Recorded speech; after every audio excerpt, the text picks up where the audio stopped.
Today in our week 2, we look at the work of Karl Marx, perhaps somebody who can be regarded as one of the most influential thinkers of the 19th and 20th century and maybe even now. Somebody whose ideas have given shape, even if they might be distorted, to movements around the world and whose theories still enrich our understanding of how capitalism works today.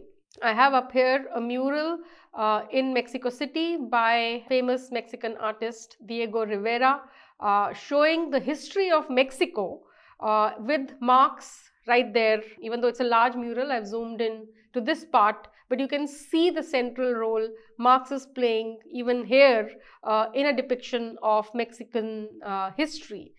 So for somebody who inhabited Western Europe to have influenced something as far-reaching is, I think, incredible, and which itself makes him worthwhile to study. However, recently, we have also heard notions about why do we need to study Marx anymore.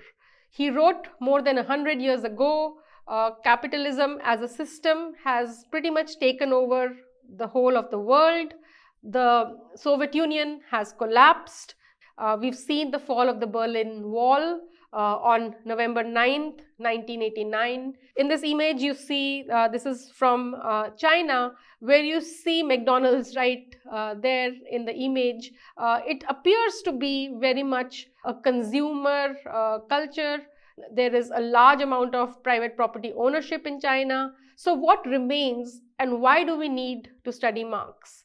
I hope in some of these lectures, starting from today, you'll get a sense of why he is still very essential to study.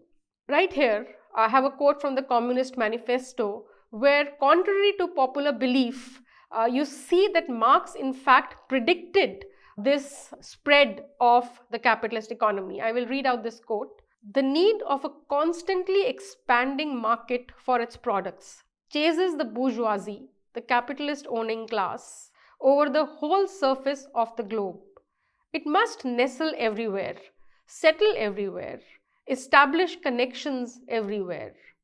The bourgeoisie, by the rapid improvement of all instruments of production, by the immensely facilitated means of communication, draws all, even the most barbarian nations, into civilization. The cheap prices of its commodities are the heavy artillery with which it batters down all Chinese walls, with which it forces the barbarians' intensely obstinate hatred of foreigners to capitulate. It compels all nations, on pain of extinction, to adapt the bourgeois model of production. It compels them to introduce what it calls civilization in their midst. That is, to become bourgeois themselves. In one word, it creates a world after its own image. It's so telling. This he's writing in late 1800s, very much predicting what we now know as the global capitalist economy. We take a step back into what is going around, what is happening around the time that Marx is alive. He's born in 1818 in Prussia, in Germany. Around the time, the ills of the factory system are becoming quite apparent. There is a moral outcry against children working in the factory. In 1819, you have the British Factory Act prohibiting employment of children under 9 and restricting it for those from the age of 10 to 15. There is a revolution in France in 1830, railway building boom in Europe, the British Mines Act, again prohibiting women from working in the underground mines, potato famine in Ireland, and both here I have Frederick Engels, his long-term friend and collaborator, writing The Condition of the Working Class in England, where he documents the really bad working conditions and living conditions of the working classes in industrial England. Charles Dickens' novels also give us a visible, very graphic insight into what kinds of cities and what kinds of living conditions are being created as a result of the growing capitalist system. I'll read out this one small little paragraph from Charles Dickens' Hard Times, published in 1857. He writes, "It was a town of red brick, or of brick that would have been red, if the smoke and the ashes has allowed it. But as matters stood, it was a town of unnatural red and black, like the painted face of a savage." So the ills of capitalist system are becoming very clear, which is perhaps one of the reasons why Marx thinks that this could be the end of capitalism and a move towards communism, because the system would become so oppressive that it would force the working classes to revolt. That does not happen, we know it. So let's see through these lectures what really happens. I have also put up here, before we go deeper into Marx's influences and what kinds of ideas and writings shape his thinking. But before that, this is 19-year-old Marx, Karl Marx, writing to his father in 1837. I want to really read this out because to me it was a beautiful letter. Again, something that we don't quite associate with Karl Marx. A very, very poetic letter that he's writing. At 19, he's reading a lot of philosophy. He's also studying law. He's bothered by the difference between the ideals that are written about and the real world. He is also very much in love with his long-term friend, Jenny, and eventually he marries her. All of that, like, a deep rush of emotions, how at 19 everything feels so much more intense, and this letter very beautifully captures that phase in his life. It's a transitional phase where he's questioning a lot of what he's reading and shaping his own views on that. So he writes, and I read, "Dear father, there are life moments that, like border markers, stand before an expiring time, while at the same time clearly pointing out a new direction."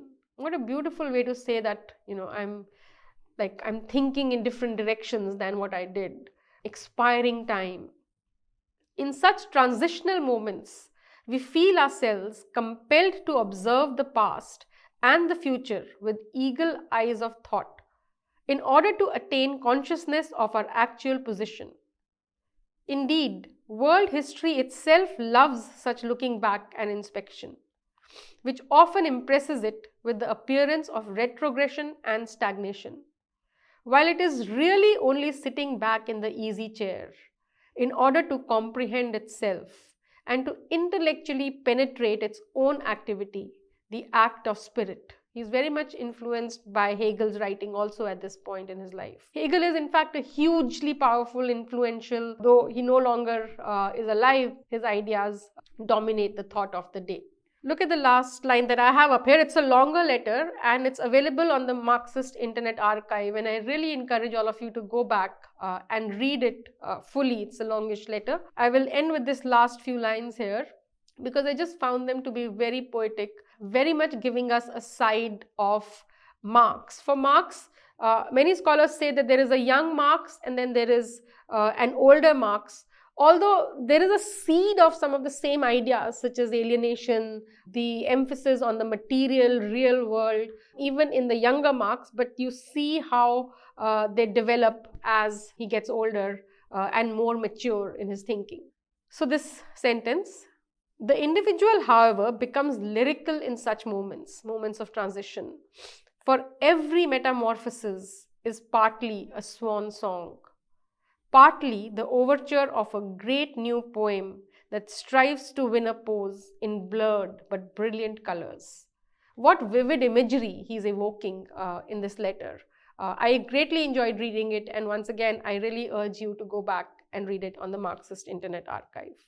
Okay, so let's look at who he's associating with, what he's reading, what is influencing him in the early years at the University of Bonn, at the University of Berlin, and at the University of Jena in Germany, where he is a student in law, philosophy, political economy, and putting together his thoughts on a lot of philosophical notions.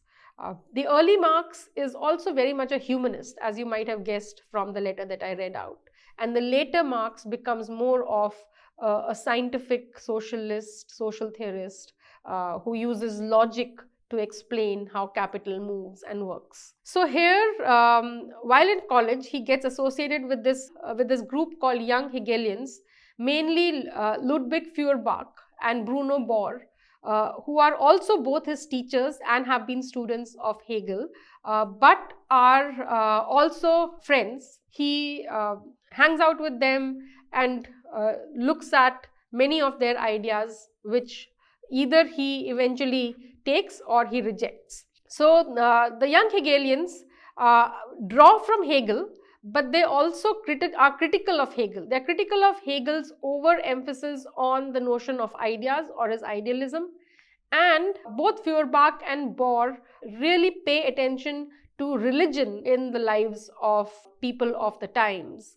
Feuerbach is writing about how religion and God is something that humans invented for their own need. It is not that God created the humans, but humans created the God. So there is a reversal that is happening. He wants to bring Hegel's ideas to the material domain. Marx is unhappy that he doesn't do it quite enough, and eventually will critique him in the thesis on Feuerbach. He also critiques Bruno Bohr, especially in an essay that he writes on the Jewish question, and there is some controversy about how Marx understands the Jewish stereotype of being associated with market and economy, and how Bruno Bohr is also writing about it.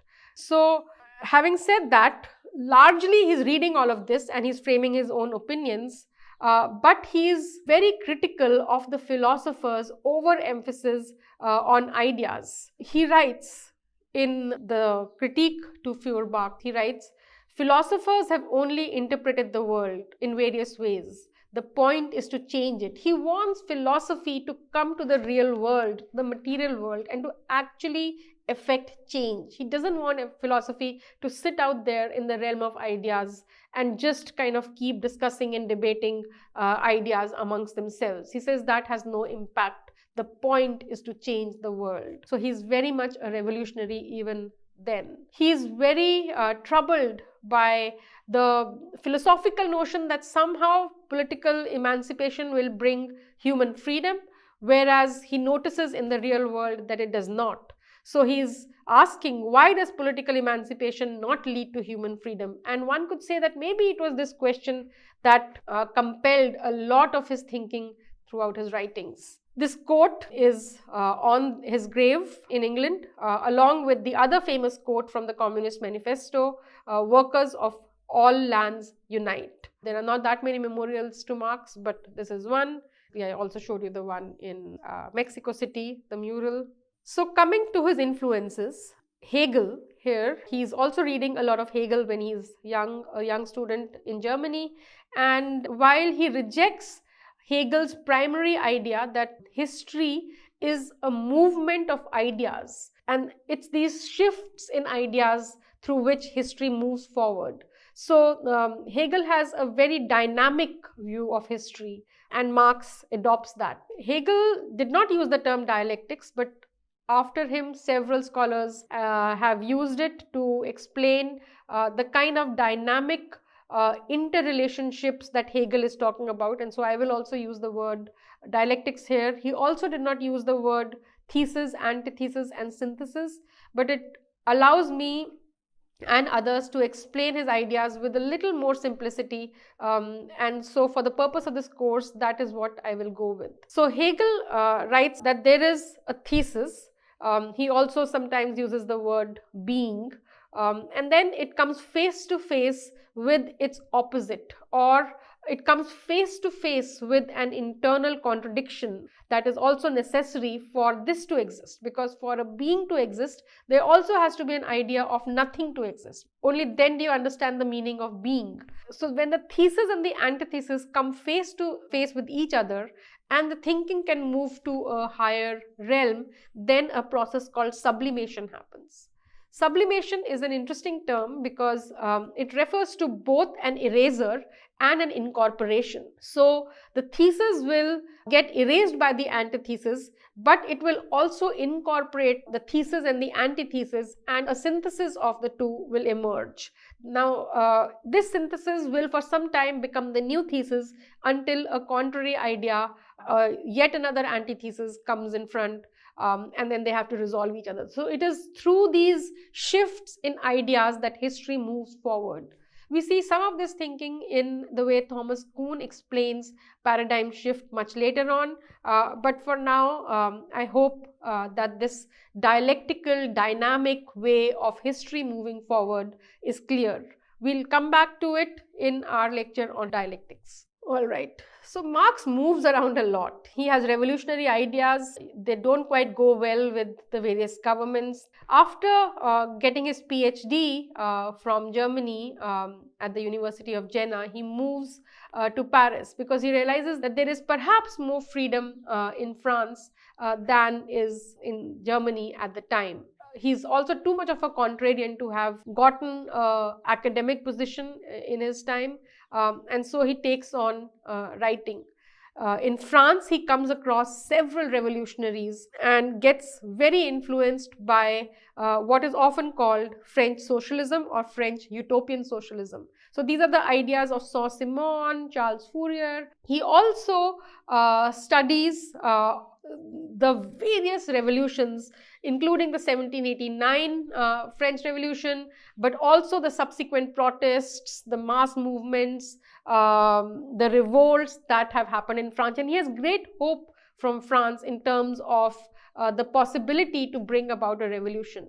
So he really takes that from there, although he's critical of the utopian socialists, such as Fourier here, in that he is wary that revolution often becomes a bourgeois revolution, just replacing, let's say, one kind of monarchy with another, or one kind of bourgeois state with another, with the working class not really being able to take control of the means of production and bring in a communal ownership of the means of production. So there he's critical of French socialism, but he's also inspired by the various revolutions that have shaped French history. I want to read out here a quote from what he writes with Engels. He meets Engels in Paris.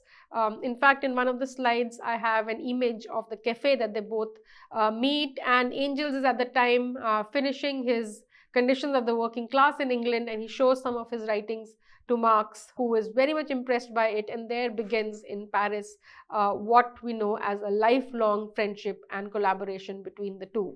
So they also co-write the German ideology. After this they write in Prussia, because very soon Marx is expelled from France because of his revolutionary ideas. So he moves to Prussia, which he feels may be relatively more conducive to the kind of work that he wants to do, and is very active in the communist movement in Prussia and in advocating his ideas.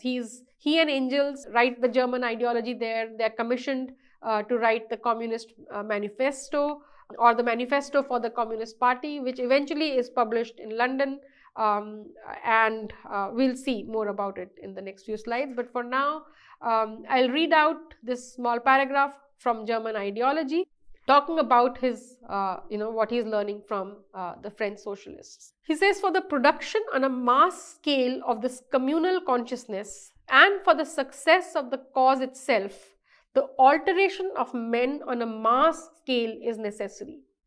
An alteration which can only take place in a practical movement, a revolution. So he is here countering what can be seen as a socialist reform. So he thinks that reform will only bring a different kind of a bourgeois state and not really change anything. So a revolution. This revolution is necessary.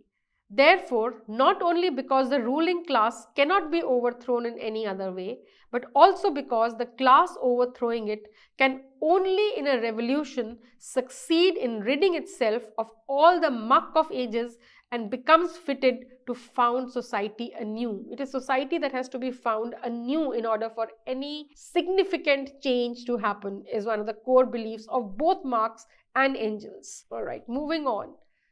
Eventually, he is forced to leave Prussia too. He's tried for his views. The Communist Manifesto comes out in 1848. That is the same year that a lot of Western Europe has revolutions. Marx's revolutionary ideas are not welcome there anymore, and he goes on into exile to England, where even though he thinks of it as a temporary move, he ends up spending the rest of his life in England. He moves there with his wife Jenny, and Angels follows. And a large part of their mature work happens in England. While he's in Paris, he is also reading a lot of British political economists, particularly Adam Smith, Ricardo, and he's drawing a lot of ideas from there, while at the same time critiquing how that political economy understanding is not quite adequate enough. So from Adam Smith,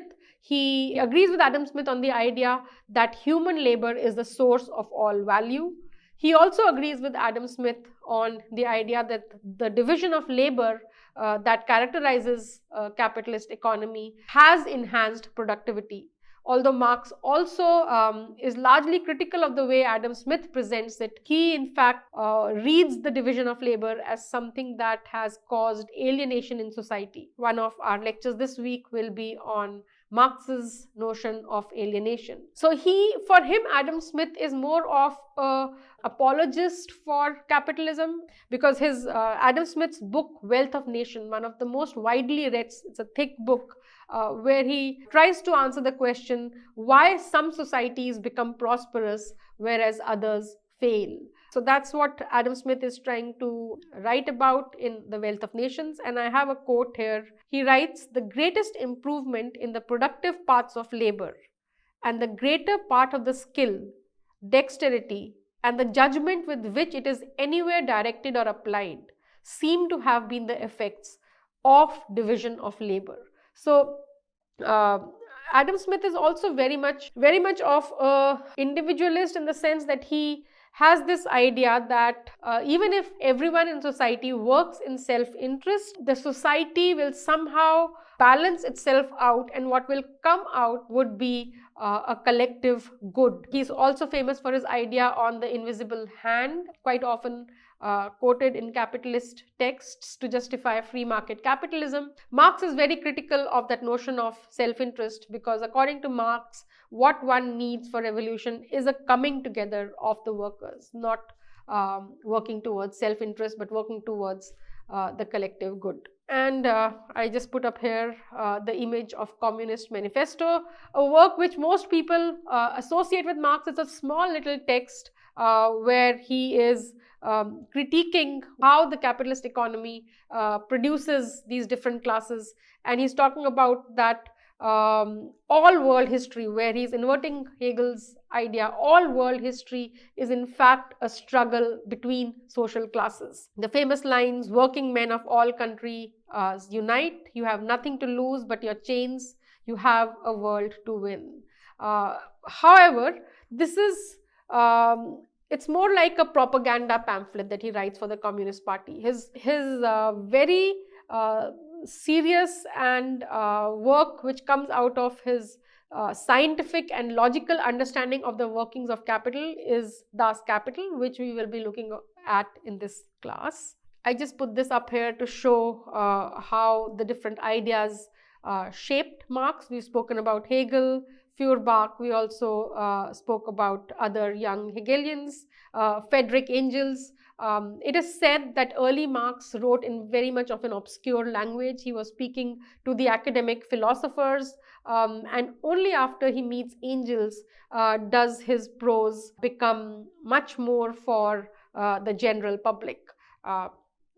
There's no way to check that, but that is the general understanding. There is Adam Smith and the French utopian socialists that are other influences on shaping who Karl Marx becomes, somebody who helped shape the course of world history. I'm ending with this slide here, where I've listed some of his works, not all, because there wasn't enough space on the slide. In fact, I start with the 1837 letter that he writes as a 19-year-old Also in 1844, he writes the text on alienation, an idea that he carries through and develops in various texts. In 1844, he's also critiquing Hegel and his text Introduction to a Contribution to the Critique of Hegel's Philosophy of Right, where he's insisting on a materialist approach to understanding history and the struggle between social classes and the need for philosophers to engage with the real world. Economic and political philosophical manuscripts comes out later, but it's written in several parts around this time. It is at this point that he in Paris also meets Engels, and the next two works, German Ideology and Communist Manifesto, are with him. The 18th Brumaire of Louis Bonaparte can be looked at maybe one of the first workings of social history, where he analyzes the revolution in France and what happens thereafter, followed by the Grundrisse and Das Kapital. Some of these works, especially Das Kapital and his work on alienation, we will look at in the next few lectures. And I will end with this one image from the Café de la Régence in Paris, where he meets Engels. It's an interesting kind of place where chess players from all over the world met, but it is here also maybe where one of the most fruitful collaborations and partnerships in intellectual thought had its first meeting and took shape. So thank you for today, and see you next week in the next class.